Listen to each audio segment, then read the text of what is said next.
warahmatullahi wabarakatuh. Nama saya Zakia Zulfarahma.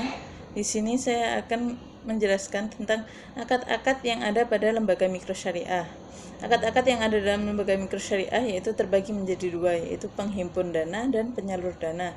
Adapun penghimpun dana dapat berbentuk giro, tabungan, dan deposito. Prinsip operasional syariah yang diterapkan dalam penghimpun dana adalah prinsip wadiah dan mudharabah.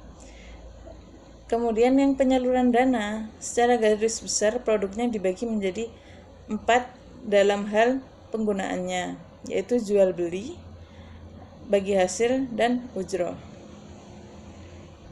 Yang pertama yaitu prinsip penghimpunan dana. Ada prinsip titipan atau prinsip wadiah. Nah, pada prinsip ini wadiah yang digunakan adalah wadiah yad-dhamanah yang digunakan untuk giro. Wadiah yad-dhamanah itu berbeda dengan wadiah amanah. Dalam wadiah amanah, pada prinsipnya harta yang dititipkan itu tidak boleh dimanfaatkan oleh yang dititipi. Sementara itu dalam wadiah yad-dhamanah, pihak yang dititipi itu bertanggung jawab atas keutuhan harta titipan sehingga ia boleh memanfaatkan harta yang dititipkan tersebut. Adapun ketentuan-ketentuan umum dalam produk giro ini yaitu keuntungan dan kerugian dari penyaluran dana ini menjadi hak milik dan tanggung jawab bank. Sedangkan pemilik dana tidak dijanjikan imbalan dan tidak menanggung kerugian. Bank mungkin memberikan bonus kepada pemilik dana sebagai suatu insentif untuk menarik dana masyarakat, tapi tidak boleh dijanjikan di muka.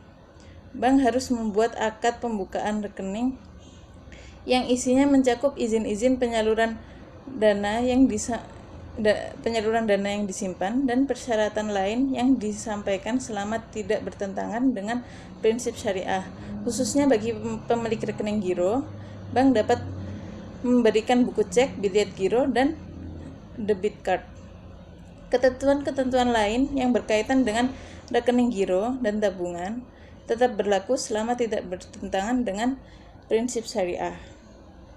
Adapun skema dari kegiatan titipan atau wadiah adalah yang pertama, antara nasabah dengan banknya itu melakukan akad wadiah yad-dhamanah. Kemudian barang dititipkan atau aset dari nasabah itu dititipkan, kemudian oleh bank disewakan atau dibagi hasil ke dunia usaha. Kemudian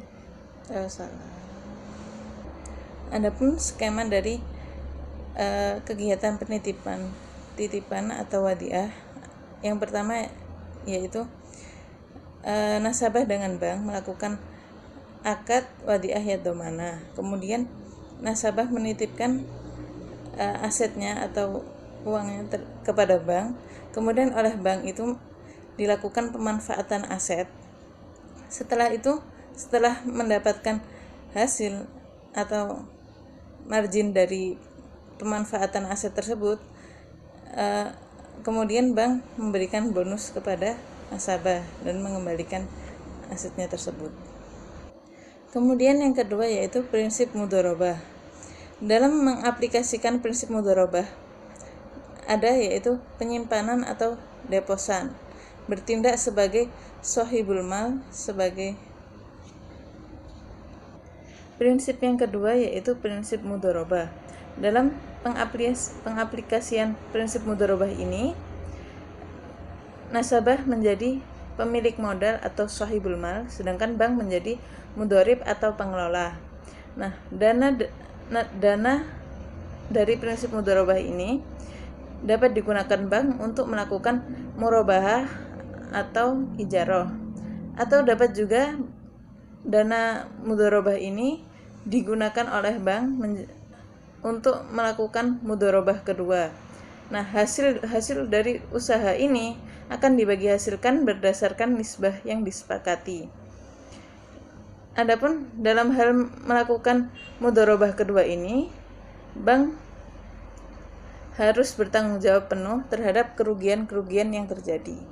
Adapun skema dari mudharabah, yang pertama yaitu pemilik modal melakukan investasi kepada bank, kemudian bank ini menyalurkan dana tersebut kepada mitra usaha yang membutuhkan, menjual jasa atau biaya cicilan dan lain sebagainya. Kemudian dari hasil usaha-usaha tersebut dilakukan bagi hasil antara bank dengan investor atau pemilik modal yang sebelumnya. Kemudian akad yang kedua yaitu ada akad penyaluran dana, terbagi menjadi 3, yaitu prinsip ujroh, jual beli, dan bagi hasil. Adapun prinsip jual beli itu terbagi menjadi 3, yaitu murabahah, istisna, dan salam. Yang kedua yaitu prinsip ujroh, ada ijarah dan ijarah muntahiyah bitamlik. Akad yang kedua yaitu akad penyaluran dana. Penyaluran dana ini terbagi menjadi 3, yaitu prinsip jual beli, prinsip ujroh, dan prinsip bagi hasil. Adapun prinsip jual beli itu terbagi menjadi 3, ada murabahah, istisna, dan salam. Kemudian prinsip ujroh terbagi menjadi 2, yaitu ijarah dan kohn atau utang. Nah, prinsip bagi hasil terbagi menjadi 2, yaitu mudharabah dan musyarakah. Yang pertama yaitu ada prinsip jual beli. Nah, prinsip jual beli ini terbagi menjadi 2, yaitu murabahah dan istisna. Pengertian murabahah sendiri adalah akad jual beli barang dengan menyatakan harga perolehan dan keuntungan yang disepakati penjual dan pembeli. Jadi di sini yang membeli itu adalah nasabah, kemudian yang menjual adalah bank. Nah, harga yang ditetapkan adalah harga dari harga yang didapatkan oleh bank, kemudian ditambah oleh keuntungan yang ingin didapatkan oleh bank. Kemudian terjadi kesepakatan dan terjadi proses jual beli. Kemudian yang kedua yaitu istisna. Pengertian istisna adalah jual beli barang dalam bentuk pemesanan pembuatan barang dengan kriteria dan persyaratan yang telah disepakati dan dengan pembayaran yang sesuai dengan kesepakatan. Adapun skema dari murabahah yaitu Adapun skema dari murabahah adalah nasabah meminta tolong kepada bank untuk mencarikan barang yang diinginkan.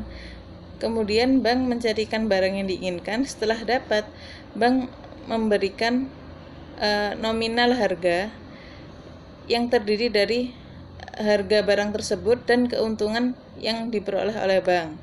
Kemudian terjadi kesepakatan antara nasabah dengan bank dengan harga tersebut dan terjadi proses jual beli. Nah, adapun skema dari istisna, nasabah yang ingin memesan barang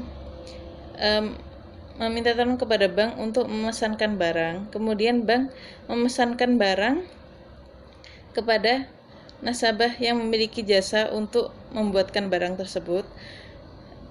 Kemudian nasabah yang membeli ini dapat mencicil atau mencicil dalam Adapun skema dari istisna ini adalah bank menawarkan jasa atau menyewakan jasanya untuk memesankan pesanan nasabah sesuai dengan pesanan. Kemudian terjadi biaya cicilan. Jadi nasabah yang memesan itu membayar dengan cicilan. Kemudian bank melakukan pemesanan kepada nasabah yang memiliki jasa untuk melakukan pesanan sesuai dengan yang diminta oleh nasabah yang menyewa jasa tadi. Kemudian bank membayar kepada nasabah yang memiliki jasa itu dan memberikan barang sesuai pesanan kepada nasabah yang menginginkan barang tersebut. Yang kedua yaitu jual beli dengan akad salam. Akad salam adalah akad jual beli atau yang kedua yaitu akad jual beli dengan akad salam. Selanjutnya adalah akad jual beli dengan akad salam.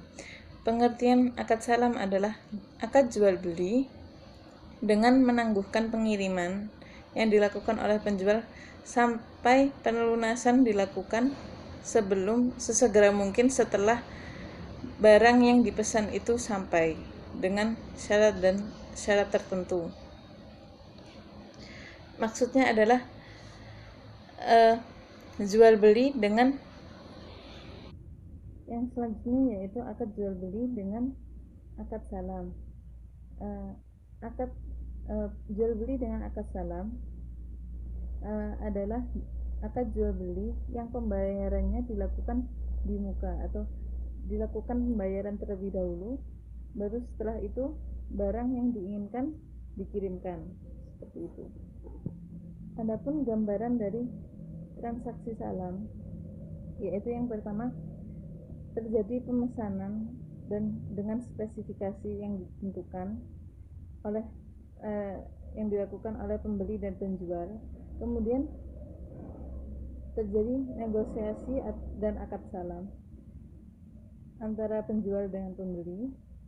Kemudian pembeli melakukan bayar di muka, pembayaran kepada penjual. Kemudian penjual melakukan produksi sesuai dengan pemesanan, kemudian melakukan pengiriman barang. Yang kedua yaitu ada yang selanjutnya yaitu prinsip ujroh. Yang pertama ada ijaroh. Pengertian ijaroh sendiri adalah kegiatan penyewaan suatu barang oleh pemilik ma'jur atau barang sewa dan mustajir atau penyewa untuk mendapatkan imbalan yaitu pendapatan sewa. Nah, apabila di akhir perjanjian itu terdapat pengalihan kepemilikan pada akhir masa sewa, maka ijarah tersebut berubah menjadi ijarah muntahiyah bitamlik atau sama dengan operasi tes pada bank. Yang selanjutnya yaitu prinsip ujroh. Nah, yang pertama ada ijarah.